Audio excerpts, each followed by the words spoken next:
The Temple of Cogs rose like a fortress carved from eternity, its walls formed of interlocking gears the size of mountains. No wind moved here, no birds dared cross its skies. Instead, the endless turn of ancient machinery echoed faintly beneath.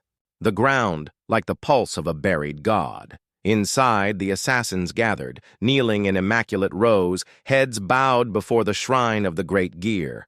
They lived by one creed: silence sharpens the blade. Silence is perfection. Silence is divinity.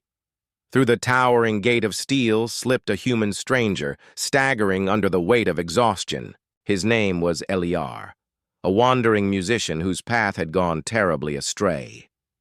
Dust streaked his travel cloak, his lute's frame cracked from storms endured. He entered the temple unaware of the taboo he was about to break, his boots scraping. Across the gear-etched floor, the assassins turned their eyes upon him, silent, accusing, like shadows stitched to bodies. The silence pressed down on him like chains. Not a whisper, not a cough, not the faintest shuffle of a foot disturbed the vast chamber. The suffocating quiet rattled Eliar more than blades ever could. His chest tightened, lungs straining as though the silence itself meant to kill him. In desperation, his hand sought the only comfort he had left: his battered lute. One trembling strum, the note rang out like thunder. It bounced between the metal walls, humming against the teeth of the gears. The sound grew, multiplied, until it filled the chamber with impossible life. Eliar froze, his fingers hovering, his face pale with terror at what he had done. The assassins' stillness broke. They flinched, eyes wide, hands clenching their hidden blades. The great gear itself groaned above, grinding forward half a tooth. For centuries it had turned without pause, never breaking rhythm. Now, because of one accidental chord, it hesitated. The assassins murmured in silent panic, shifting as though their gods had just shuddered awake. Eliar lowered his lute, fear and awe mingling in his eyes. He had stumbled into a temple that worshipped silence, and with a single note he had cracked it open. The assassins rose from their kneeling positions in a deadly ripple, blades sliding from scabbards with mechanical grace. Dozens of eyes glowed faintly under their masks, all fixed on Eliar. Their high priest, the Gear Lord, lifted one hand, the gesture meaning only one thing: kill the intruder who had dared break silence. Blades flashed. Eliar raised his lute instinctively, strumming wildly in fear. The chaotic notes rang across the steel chamber, shivering against the walls. Assassins staggered mid-step, their balance disrupted by the alien sound. Still, one warrior moved like flowing water through the din. Seleth, the temple's most precise blade dancer, a legend even among her kin. She lunged at Eliar with terrifying speed, but as she closed in, her body betrayed her. Her pulse quickened. Her breath caught, not from exertion, but from the music. The vibrations pierced her creed like cracks spreading across flawless glass. For years, she had bowed to silence, believing in its perfection, yet now her blood moved to a rhythm she had never known. Her blade stopped an inch from Eliar's throat. The assassins froze in disbelief. Seleth had never hesitated, never faltered. To delay a kill was heresy, punishable by death. Yet her hand trembled, the knife's edge hovering but not striking. And then, breaking the vow that had bound her since childhood, Seleth whispered, her first words in the temple's chamber: "Play again." Her voice, though soft, thundered louder in Eliar's ears than the most violent storm. The temple itself seemed to recoil at the sound, for no assassin had spoken aloud in centuries. The creed shattered in that instant, not by his song alone, but by her defiance. Eliar's survival was measured in breaths, each second a miracle as assassins stood frozen between creed and confusion. The Gear Lord roared, his voice like grinding metal. "Strike him down!" But before they could, Eliar strummed a resonant chord. This time not in fear, but with intent. The very gears above their heads stuttered. Metal screamed as the teeth skipped, a rhythm broken. For the first time in living memory, the gods of silence faltered. Assassins dropped to their knees, some clutching their ears, others bowing as if in reverence. Confusion fractured their unity like cracks spiderwebbing through glass. Seleth grabbed Eliar by the arm and dragged him down a hidden corridor. They descended into a labyrinth beneath the temple, where molten forges glowed and gears the size of towers loomed. "You don't understand what you've done," she hissed, the sharpness of her voice like a blade's edge. "Your music is creation. The creed forbids it. They will never let you live." Eliar blinked at her, breathless, clutching his lute. "Then why save me?" Her mask shifted, revealing fierce amber eyes. "Because silence was never enough," she whispered. Seleth told him the legend of the Creed of Stillness.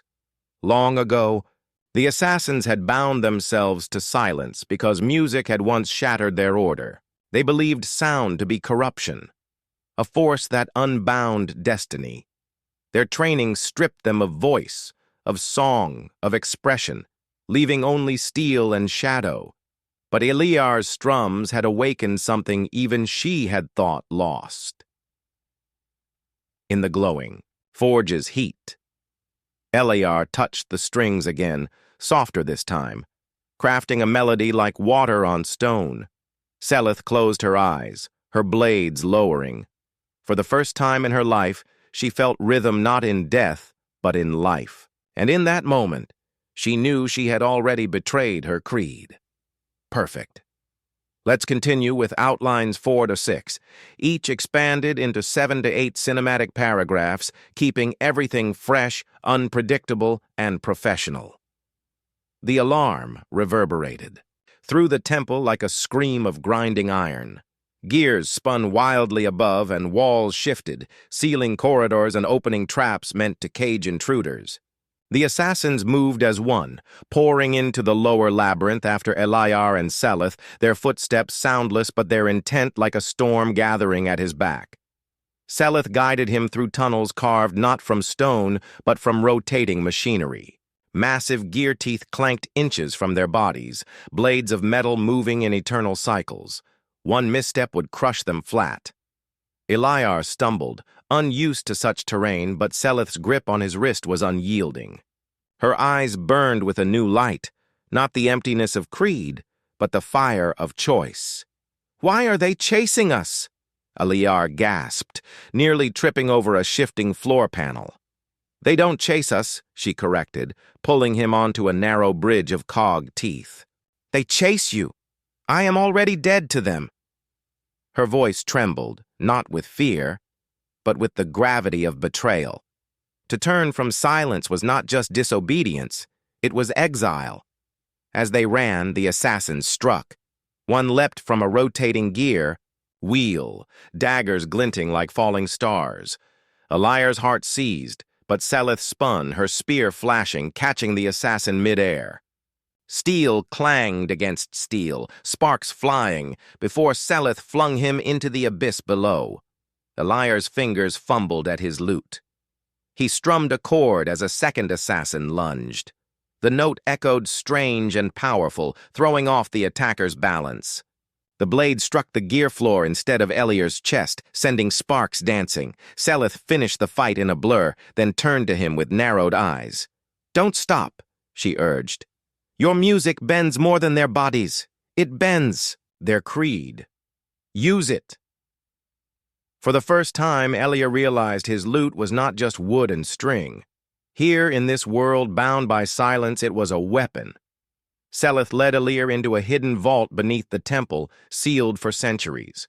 Its doors opened, reluctantly, groaning like an old beast disturbed from slumber. Inside lay not weapons or gears, but instruments. Harps strung with silver wire, flutes carved from bone, drums of stretched hide. Dust coated them, but they hummed faintly, as though waiting. Elayar froze. "These are forbidden relics," Seleth answered. Her voice was low, reverent. "Once, we were not bound to silence. Once, assassins fought to rhythm, to harmony. But when music turned against our masters, they silenced us forever." Elayar touched a harp's frame. It thrummed beneath his fingers like a heartbeat. He strummed, and the vault shivered. The sound awakened faint murals on the walls, depictions of warriors moving in rhythm, blades flashing like extensions of song.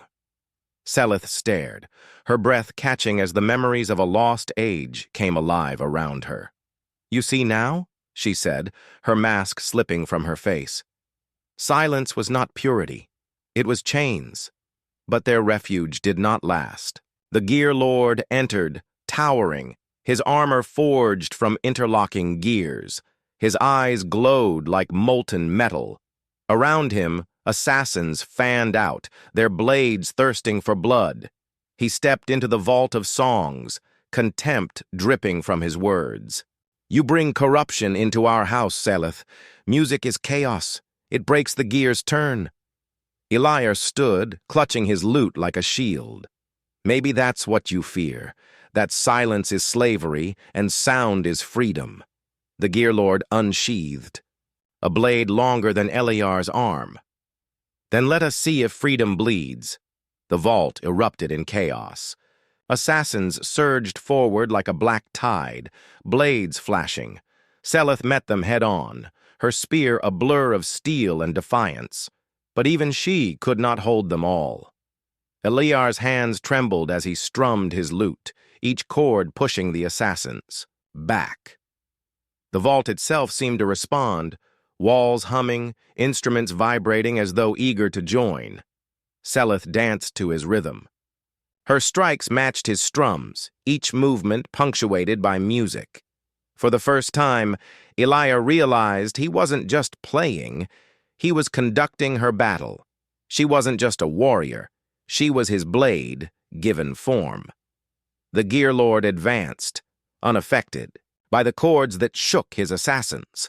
His armor absorbed the sound, dampening it like a void. He moved with terrifying precision, cutting through Seleth's defense and sending her crashing against a wall. Elayar's heart froze as the Gear Lord raised his blade to end her. "No!" Elayar shouted. He strummed his lute in desperation, pouring not skill but soul into the strings. The sound cracked through the vault like lightning, shaking the gears above. Instruments across the chamber joined in, as if the vault itself had chosen to rebel. The music rose into a storm, drowning the silence in waves of defiance. The Gear Lord staggered for the first time. His blade trembled. Cracks spidered across his gear-forged armor. Seleth rose, blood on her lips, fire in her eyes. Together she and Elayar struck, her spear piercing, his cord shattering. The Gear Lord roared as his armor exploded in shards of metal, gears clattering to the floor like broken chains. The assassins froze. Silence returned, but this silence was different, no longer suffocating but full of possibility. The creed had cracked. The temple had heard music again.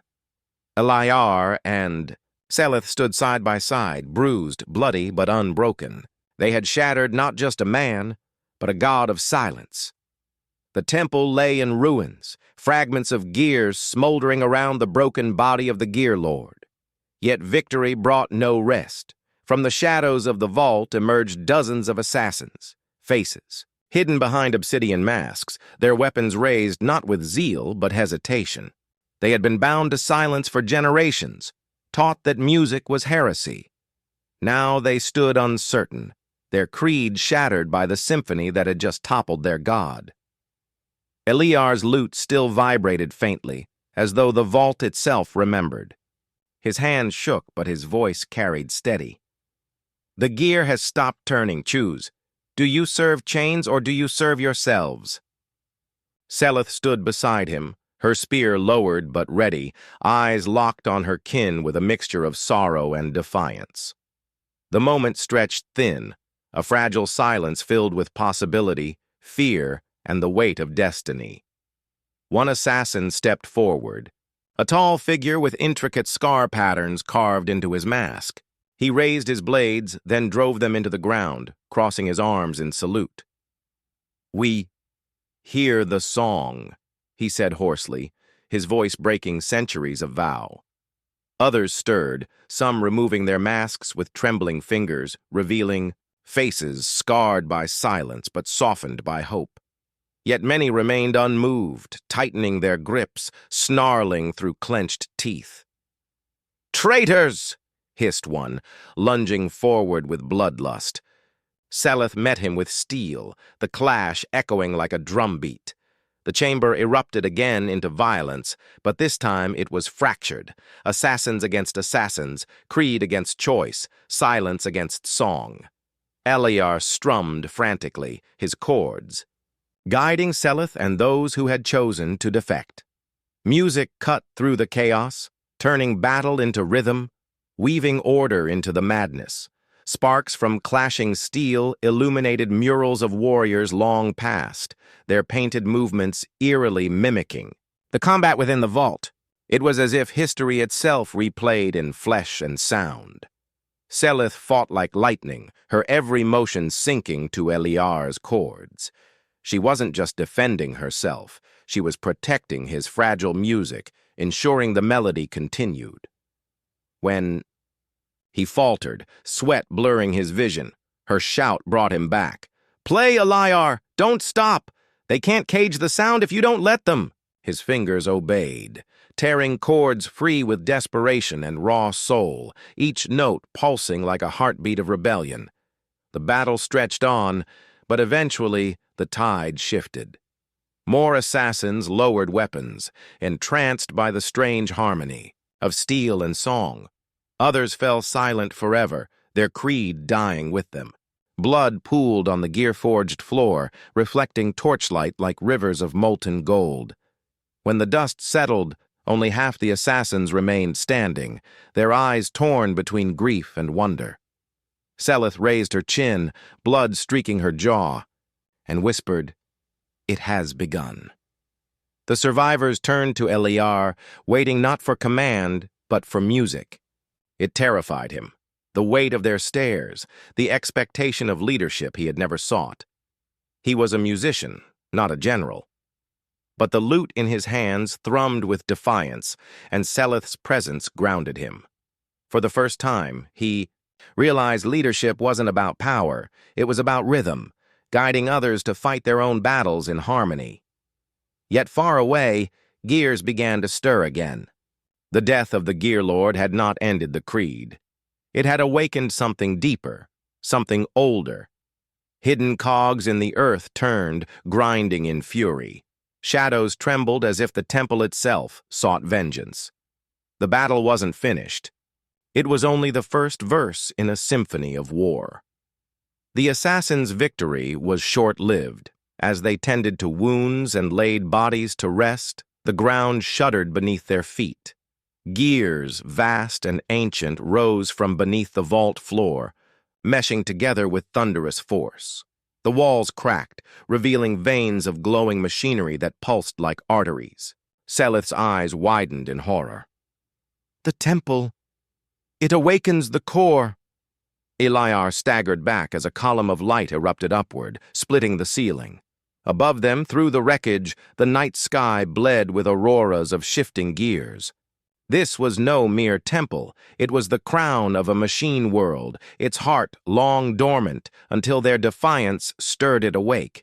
The assassins fell into chaos. Some wailed prayers to silence, others brandished weapons against the rising core. Eliar's lute vibrated violently, strings humming without touch, resonating with the awakening machine. The sound wasn't music. It was screaming, dissonant and raw, as though the world itself despised him for breaking silence. He clutched the instrument tighter, forcing his breath steady. "If sound woke it," he muttered, "then sound must." "Tame it!" Selith seized his shoulder. You can't fight the core. It devoured whole clans when they defied it. Her voice broke with fear, something he'd never heard from her before. Eliar met her gaze, fire in his eyes. Maybe they didn't play the right song. He lifted the lute and strummed a chord that cut through the chaos, strong and resonant. For a heartbeat, the gears paused. The core listened. But the reprieve was fleeting. From the glow emerged constructs, assassin shadows of steel, their bodies forged from the gears themselves. They moved without sound, eyeless and unrelenting. The surviving assassins screamed, blades shattering uselessly against the construct's metallic hides. Selith spun her spear, sparks flying as she struck, but the machines simply reformed, gears re-knitting like flesh. Eliar played harder, desperate. His music slowed one of the constructs, its gears grinding reluctantly to his rhythm. Selith struck at that precise beat, her spear piercing the machine's core, shattering it into fragments. Together, they realized music wasn't just a weapon, it was the key to dismantling the core's servants. But the effort cost him. Blood trickled from Eliar's fingertips, raw from strumming with unrelenting force. Sweat soaked his shirt, his breath ragged. Selith shielded him, shouting for the assassins to follow his rhythm. Slowly, they began to fight in harmony, blades striking in sync with Eliar's chords, each machine falling one by one. The vault became a battlefield of sound and steel. Machines collapsed in showers of sparks, but with each one destroyed, the core roared louder, its gears gnashing like jaws. Eliar's music was working, but at what cost?